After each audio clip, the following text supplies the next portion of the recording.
Hi everyone, this is Suzanne Wagner. Thank you so much for putting up with me and going through all of this rigmarole for the last many years as we have tried to discover and uncover our core essence and the spirit of who we really are. And so I really appreciate you wanting to follow along with the tediousness of the numerology and the astrology, and I hope it's been fun and you've learned some things little bits at a time, because sometimes I think little bits kind of stick better than when you suddenly try and swallow like the whole thing all at once. It becomes kind of overwhelming.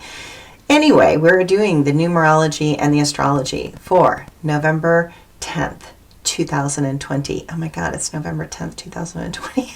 Like, it's just so shocking to me. It's been a long year, as everybody knows. We've this incredibly long year. So if you add all those numbers together, we get the number 7. And the number 7 is one of my favorite numbers. It's a very important number in numerology because Pythagoras, who was the father of mathematics and numerology, considered it to be the very cool number because you have 7 chakras, but in the old days there were only 7 planets, or so they thought. There were only 7 planets in astrology because they thought the sun was a planet. And so therefore now we know differently, obviously, but 7 is a mystery number, a magical number, but it's also the number that is associated with the structures of things, like the structure of our solar system, the structure of our body. And, you know, having an understanding of that is what the number 7 is all about. And the 7 energy takes mental coordination with physical discipline and the ability to learn skill sets in order to manifest it appropriately. So today, align with the image of, the brilliant mind of Ben Franklin. So, in different forms of Buddhism, one of the things that you do is you kind of take on archetypes. So you try on an archetype. Well, and it's not like you are like Buddha or you are Ben Franklin, but you try on the feeling of this energy. Like, what would it have been like to be Ben Franklin with that incredible mind? And he is the archetype that I use in my numerology book for the number 7 because he was a brilliant strategist and he was a brilliant planner, and he was able to take words and twist them around and make them into something that is memorable in a quote that is still quoted today. So he was really fabulous at all of this. And right now we really need some of that cognitive, brilliant, discerning mindsets. Because we need to do some planning. And I believe that within us, if we can kind of drop in and say, okay, if I had this brilliant mind like Ben Franklin, what would my plan be for today? I think inside of us, we have a brilliant planner, and we have the capacity to see patterns, and then through our intelligence, design structures that will allow for the greatest growth in human consciousness ever. So, it takes awareness without attachment to see the patterns that we are presently in, and then it takes awareness without attachment to construct other patterns that allow us to grow and move into our potential. This is a number of self-discipline and healthy boundaries. We must have a line that allows us to say a clear and unified no more. This could be that moment. It could be a time to work towards a world that is able to use the mind to balance the emotions. We crave a world that has healthy structures so we can again feel solid and secure. While we are in the middle of a breakthrough at the moment, which is wonderful, there will be a time when the next phase is a lot of growth and commitment to a very new pattern that promotes understanding and compassion. If we create a world where people are given the tools and education to find discipline, I guarantee that they will acquire a sense of balance and a strong self-worth. Then we will have a wonderful, full world of people that want to take on responsibility and to be part of a global change that allows our world to thrive. This excites me. This is the time we are moving towards. Today is designed to be empowering with a passionate desire for accountability. Okay, the astrology today. The moon continues its sorting and organization while it is in Virgo.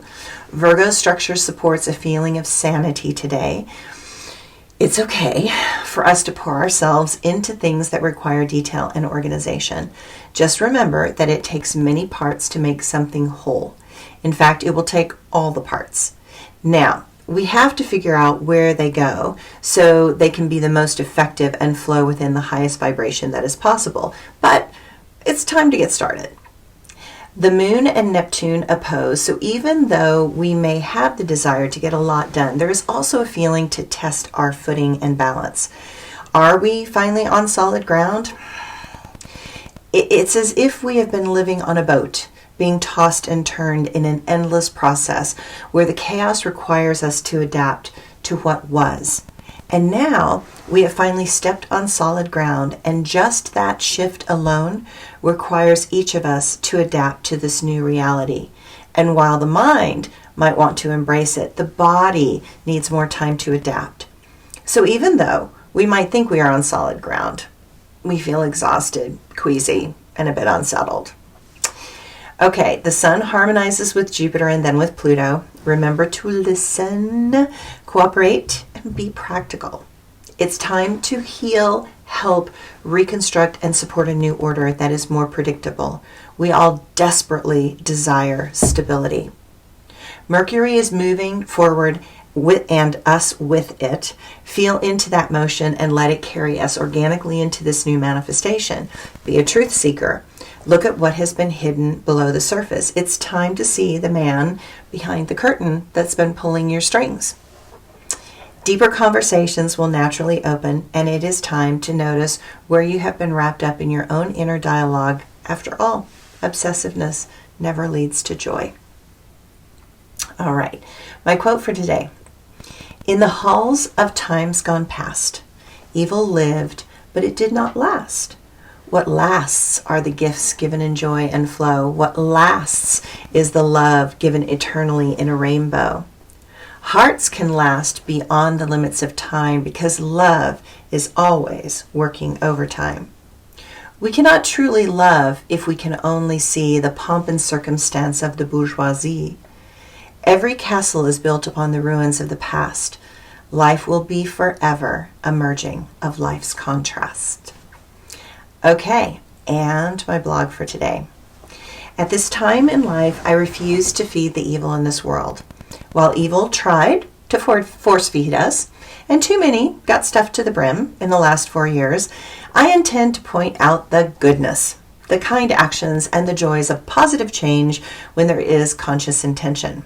If anyone sends out hate, just refuse to take what is being offered, because hate needs to feed on fear and anger. If you are not afraid and not angry at those that are still processing hate, their energy goes nowhere. It just falls to the ground because of its density, and then it will be absorbed back into Mother Earth. I remember something a shaman said to me in Peru when he and I were dealing with a terribly angry and difficult client on a Peru trip. She just could not stop complaining and had to be superior to everyone. I was embarrassed like you cannot imagine, okay? And the shaman's response was, some people hold their warrior on the inside, but some people prefer to hold their warrior on the outside. Those that need to express their power in behaviors of aggression and projection are actually very weak on the inside. Those that hold their power within have learned the discipline to contain and cultivate power into an expression of goodness, compassion, and positive impact. So we go back to my little mantra. No matter what, no matter what, no matter what, be kind. Okay, thanks everybody.